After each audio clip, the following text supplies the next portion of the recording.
my journey in social inclusion has been a long one. And so I have lived most of my career sitting in corporate Australia, being responsible for corporate social responsibility strategies, community investment.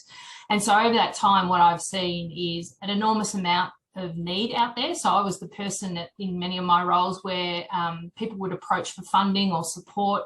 So I, had an experience of seeing sort of the kind of social exclusion issues that exist in the Australian community. And this particular organisation, Inclusive Australia, was started when I was at Australia Post, and we were really trying to look at ways that we could improve social inclusion and looking at the ways only, our organisation could contribute. And so we sort of looked at, the massive issue of social inclusion and said, who's doing what in the area and what's the gap? And essentially Inclusive Australia was born out of a series of events and discussions we had with over 120 organisations. What we realised that there was a lot of work going on in social inclusion. However, there wasn't a lot that was really focused on what I call the softer side of social inclusion, which is actually how do you address the individual attitudes and behaviours towards people that are different to them. So when you look at people's experiences, whether it's Indigenous Australians, people from the LGBTI plus community, what they tell you is that they experience a significant amount of, discrimination because they're different. And so the idea for Inclusive Australia was really focused on an organisation or a project that could really actually influence Australians' individual attitudes and behaviours to make sure that, we don't have a country where difference is, tolerated, it's actually celebrated. So that was the remit of Inclusive Australia. We are an organisation that's underpinned by behavioural science. So everything we do has a behavioural science lens to it. So Monash's Behaviour Works Australia is our key partner. So everything we do has a really strong evidence lens. We work with Monash to identify activities that go direct to community, which will actually help people reduce prejudice and discrimination. So an example of that is storytelling. Really simple storytelling is a really powerful mechanism to build empathy and actually reduce discrimination. So we do a lot of social media campaigning and things like that that are focused on the general community. And we also work with organisations to help them understand what things they could do within their organisations to improve diversity and inclusion. The other thing we do is work with others. It's a big problem and not one organisation is going to solve it. So our alliance or the way we work is really working with others to try and take the knowledge we have and disperse that through the community. So we actually have relationships with Indigenous organisations, people with, organisations that focus on people with a disability. So collaboration is a really, really important thing for us to do. So what I thought I'd do with you now is just share some of the data that we've collected over the last 5 years to give you a bit of a state of the nation around the health of social inclusion in Australia. So I'll just share my screen.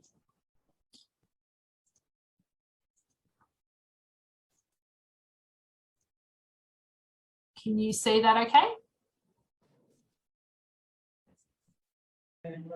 Just might want to put it in present. Yeah. Yep. Cool. Perfect.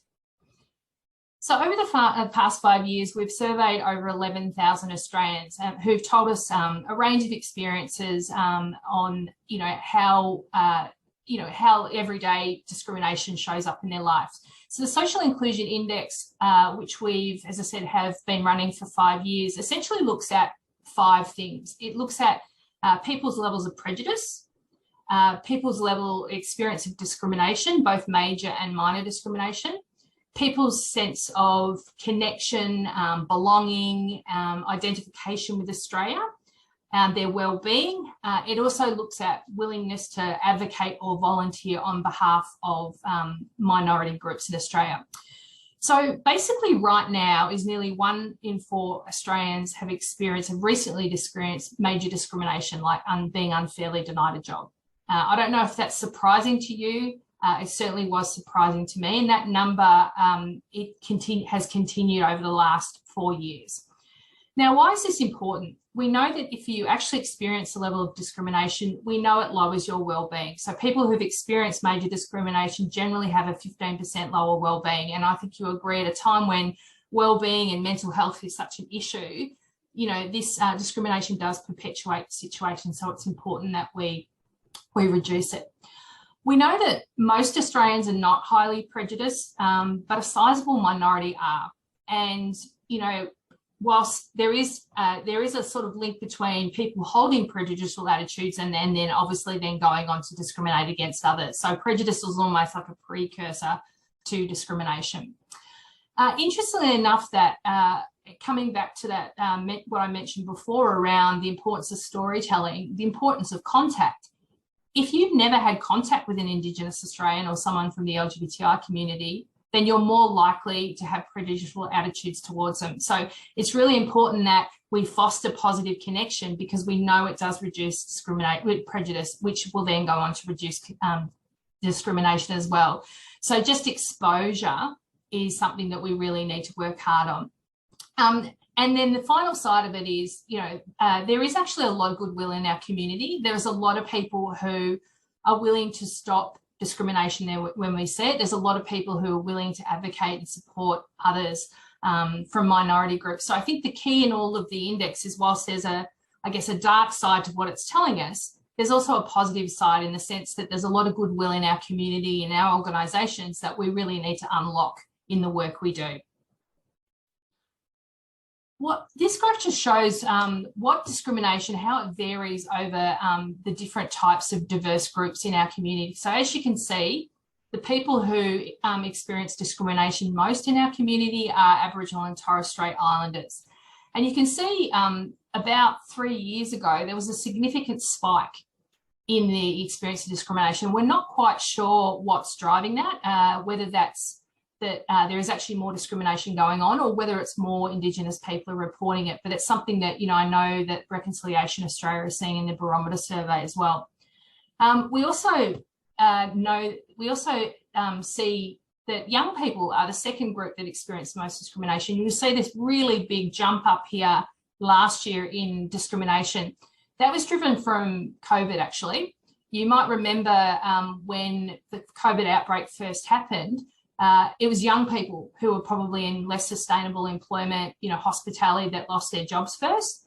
And also the media made out young people running around, you know, breaking lockdown rules and things like that. So that was a, you know, a direct relationship to our response to COVID. And thankfully that has improved since then. Sorry, my mouse is just playing up. Now, generally, major discrimination was similar across all groups, and the kind of key major discrimination that was the highest is not being hired for unfair reasons. So you'll see it later on as we go into it. Things like recruitment and the processes to support people into organisations through organisation is actually a really critical factor.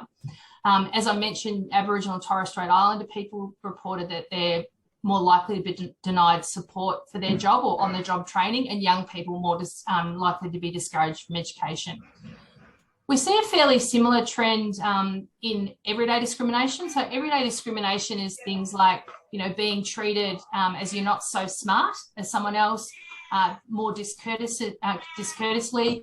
So you can see again that Aboriginal and Torres Strait Islander young people are, you know, at the forefront of this as well.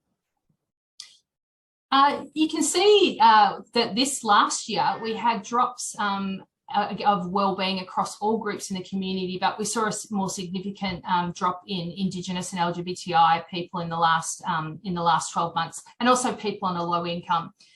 For low income, it's probably fairly understandable. COVID has challenged people financially, the cost of living, you know, life is really tough for people at that level.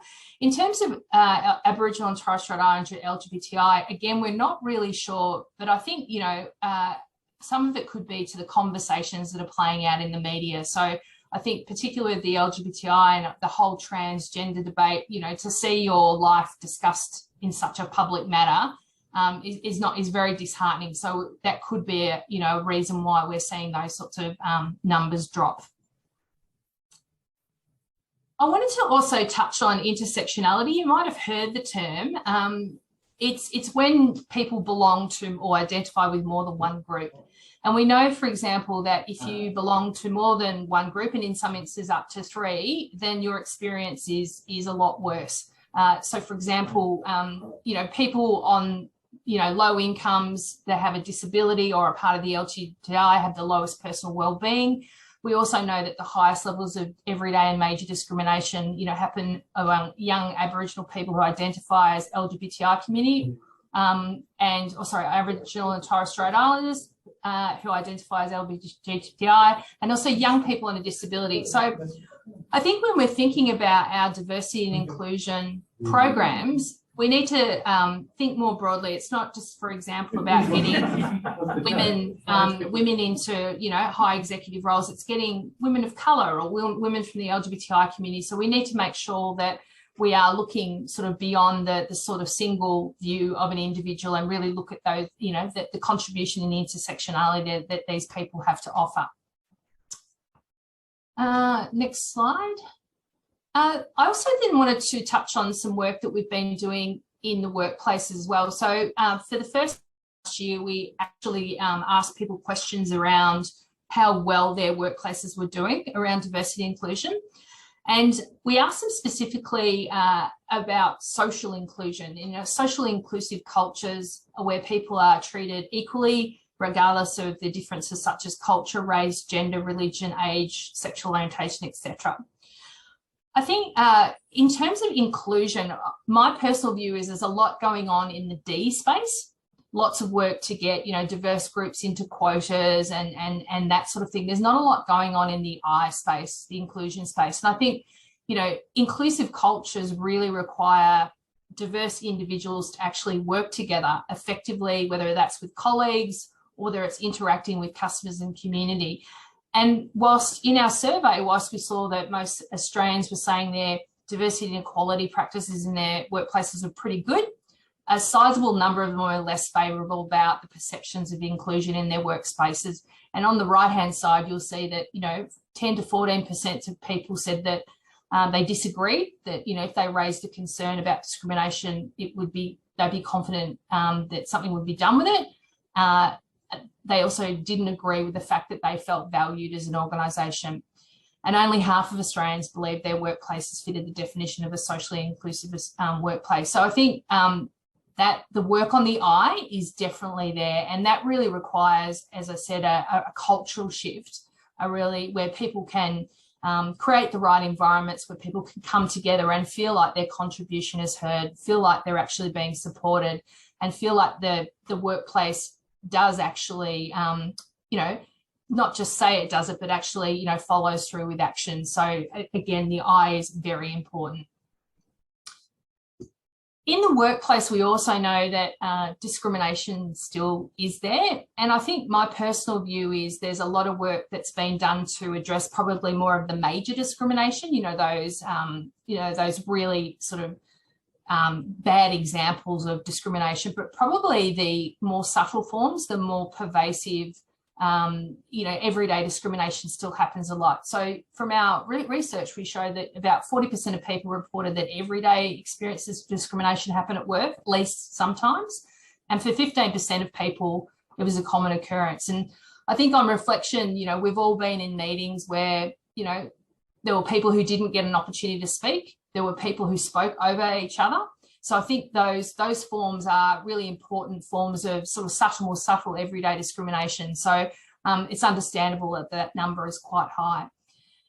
Almost 10% of people report not being hired or for unfair reasons. And this does vary a little bit across industries. So industries such as manufacturing, construction and mining were almost double that. But that's still a big number. And, when you talk to some of the organisations we work in, so for example, people who work with neurodiverse candidates, they'll tell you that number's even higher because a lot of neurodiverse candidates won't even apply for jobs because the actual application process is too confronting for them. So we know that the recruitment is definitely something that we need to work on. As I mentioned before, when you look at the minority groups that sit under that 9%, it goes up to almost 13% with people with disability and 20% for Aboriginal and Torres Strait Islanders. So those two groups just tend to be the ones that suffer the most through a lot of the processes that we put in place. Now, what can we do about it? There's lots we can do about it, and there's lots we can do about it as organisations and as individuals. So firstly, the work we did with Monash University was to look at, do a piece of research that looked at all of the different types of diversity and inclusion activities that organisations ran globally. Look at where the evidence showed that they were most effective, and built sort of, I guess, a diagnostic tool, for want of better terms, that looked at the 10 domains of leading practice.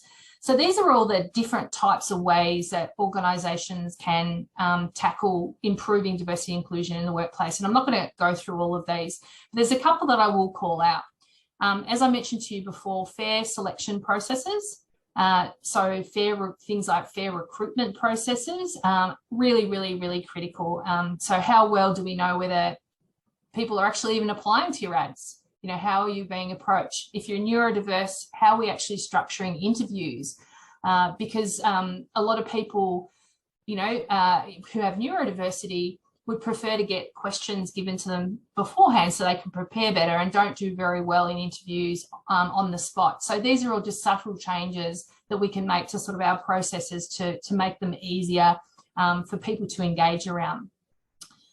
Diversity inclusion training is really, really important. However, we do a lot of work around the engagement around, you know, what does it mean to use pronouns? You know, what is it, you know, what are the cute cultural nuances we have with different groups? But not a lot of work is done in actually getting diverse teams to work together. So the real gap in the diversity including training is coming back to that more subtle forms around, if you've got all this complexity of diverse views in the room, how do you convert that in a way that makes everyone feel like they can contribute, but you have a, you know, a consensus of outcome at the end of it, which I think is where the tension between diversity and inclusion actually exists. Jobs and skill training. This is about giving people who come in from these groups to actually have the right support to do their job well. And as I mentioned before, you know, a lot of people might get recruited into the organisation, but they're not given the support they need. They're not given the training. The workplace isn't adapted to be able to make them successful. So you will see in some of these groups that they come into organisations and get almost like spat out quite quickly because they just they can't be successful. And finally, and you know, probably will come across in your world as well, is workplace accommodations can really be important in terms of how we support certain groups. Like, again, coming back to the neurodiversity example, lighting and those sorts of things can be really important in helping them you know, be successful at work. So that's just an example. I'm very happy to share, you know, more or elaborate on these a little bit more at a later stage, but that sort of gives you a fairly good indication that there is stuff out there that actually works. And finally, individually, we all could do more. I like to sort of think of this space and say all of us are a bit of a work in progress. We all come with hard wiring, unconscious bias, and a whole range of things that we can't necessarily change, but we can be aware of it, and we can actually change the way we respond to it. So I think knowing that you're never going to get it right, but being brave enough to continue to try to improve, I think is an important attribute to have. So this, again, are some proven ways in which individuals can actually be more inclusive and actually learn more and improve more in the way they go about being inclusive. So again, just simply talk about inclusion, what it means to you and others. There's some great examples of things like Harmony Day, ways that you can get people to share more of their cultural diversity in a really safe way. Just exposing yourself to the views and experiences of others. And I think in sometimes validating the views of people who've been victims of discrimination, you know, coming from a place of, you know, privilege, it's difficult to understand, you know, what people's experiences have been like. And just because you haven't experienced or you've never seen it, doesn't mean it doesn't exist. So I think really being able to validate that. Some of the other things, I know this sounds really stupid, but saying hello. You know, many organisations that I've worked with that are very hierarchical structures will often say, gee, it'd be nice if the senior people in the organisation actually acknowledged you. Again, these are just really, really simple things, but I think the important thing for this work is actually to keep it simple and to make sure that we really do bring it down to a small, small and human level. And again, things like, volunteering and mentoring, supporting people from disadvantaged groups goes a long way. And I think, that whilst a lot of people say, why would I use pronouns? I don't necessarily agree with that. Well, it's actually not about you. It's about what you're telling or the conversation you're enabling by showing someone that you're actually prepared to say, I'm open enough to having a conversation about this. So those small gestures actually really do make a difference. So that's sort of, I guess, in a nutshell, there's a lot of content there and a lot of the work that we've been doing. So as I'm just in summary whilst there's a big, I guess, challenge in terms of the levels of prejudice and discrimination in our community, there is a lot of people, and the fact that there's a lot of people on this call who are passionate and willing to do something about it. And I think part of what we need to be able to do is just give people the simple tools, whether that's in organisations or as individuals, to be able to start to make a dent on that. And we are seeing a little bit of a dent. We are seeing levels of prejudice through exposure to, say, Indigenous communities and racial minorities shift a little bit. And that's got better over the last couple of years. So hopefully we'll see a reduction in discrimination against some of those groups. But, it's a big problem, and it's going to take all of us to really solve it. So, yeah, that's me.